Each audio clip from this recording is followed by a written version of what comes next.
Hello, welcome back to my YouTube channel. Today I'm going to be doing a journaling session and showing you through my process in the Smashbook style journal that I showed you last week.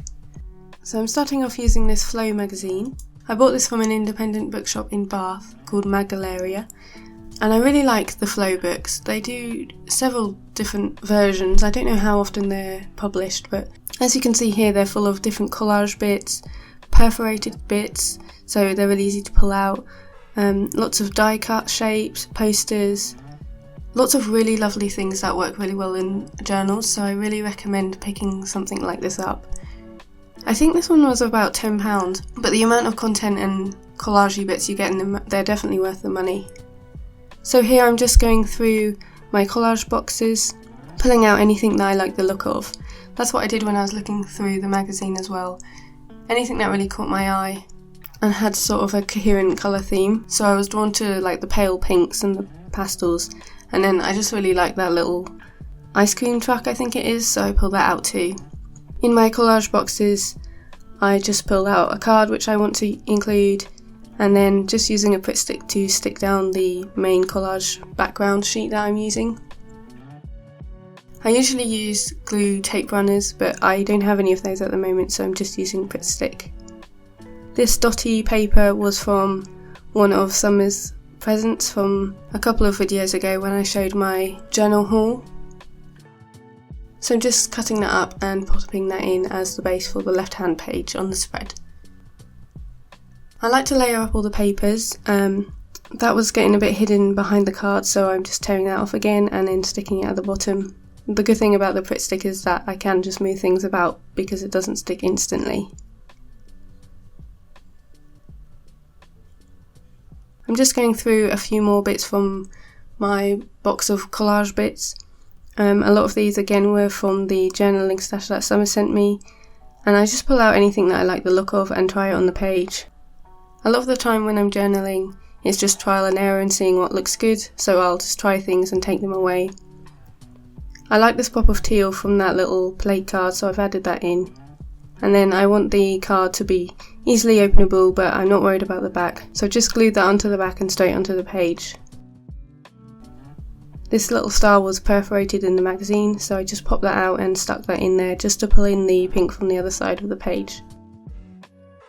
I really like using postcards in my journal.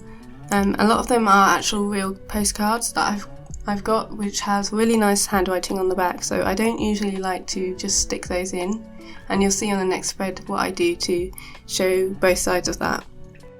I found this photo of me and my sister in my box, which is just left over from a scrapbook page which I didn't use it for, so if I have spare photos I don't usually get rid of them, I'll just pop them in the big box. Now on to the next spread. I really like the texture on this mixed media piece of paper, so I'm just going to stick that in on the right hand side.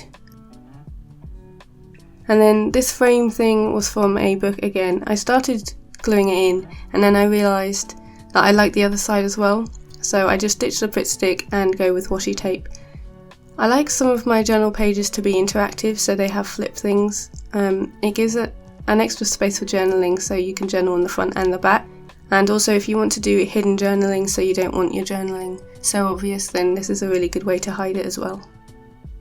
I'm using some of the bits from my AliExpress haul here, so I'm just getting one of the little flower things from the perforated pack and sticking that in, but you'll see later that that actually gets covered up.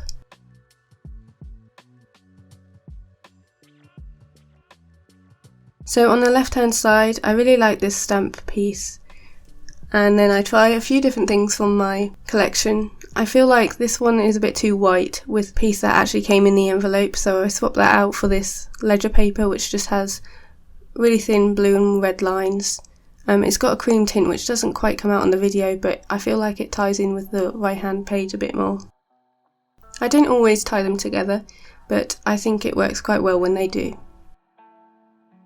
So here I am again with a postcard with that nice writing in it, trying to layer it up, but I don't want it to be hidden, so because I want to keep the back and the front, I again make it a flip, so I just add the washi tape which I used, same one on the other side to the top.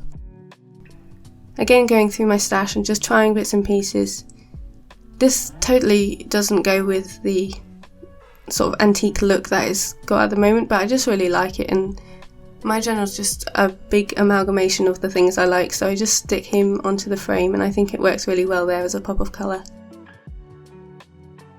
So I'm just adding another sticker. I've had that for so long the sticker wasn't sticky anymore, so I just popped that in, and I think that was from an Etsy shop.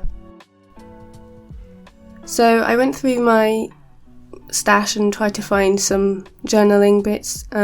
Pulled out this postcard, which I really like against that background, so I'm sticking this in, and that's where you'll see me stick over the bit I added earlier. The red was a bit harsh, so I changed it anyway for a yellow flower, but basically with my journals is I don't really worry about covering stuff up because it's just a journey. I don't know where it will end up, so if I have to cover things up because I changed my mind, then that's fine. I've got so many journaling bits, I'm not precious about it, and I think it's just part of the process and part of the fun of doing the journaling. So I'm just cutting out this robin here. This is from a page of a book. I really liked the way it looked, but it was covering up a lot of space on the left, so I just cut him out, and I really like the way that looks against the craft, and he's sort of going over onto the ledger paper. So I just stick him in and add that little playing card as well. So I keep a lot of written bits, a lot of quotes and poems and things that I like. So I found this in the stash, and that's actually a quote from Grey's Anatomy, so I add that in there, and it's a bit hidden, so you'll only see it if you flip through the journal. Underneath the postcard I had these stamps, which I got from my dad, who's a bit of a collector as well, and is great for me because I always get a lot of his stash, so thanks Dad. And I'll add those in underneath the postcard. I want to use stamps a bit more, and I found this clock one. I'm not really precious about my journal, so I don't mind that it doesn't stamp properly, but I like the texture it gives, and again it makes it feel a bit more antique-y. There was a bit of a space on the top left hand corner, so I added in this little card as well. And that's it. That's the end of the spread. So here's a little flip through of both of them. I can add some more journaling and writing along the edges, but I'm really pleased with how these came out, and I hope you enjoyed watching the process. Thank you so much for watching the video today, and I'll see you next week. See you later.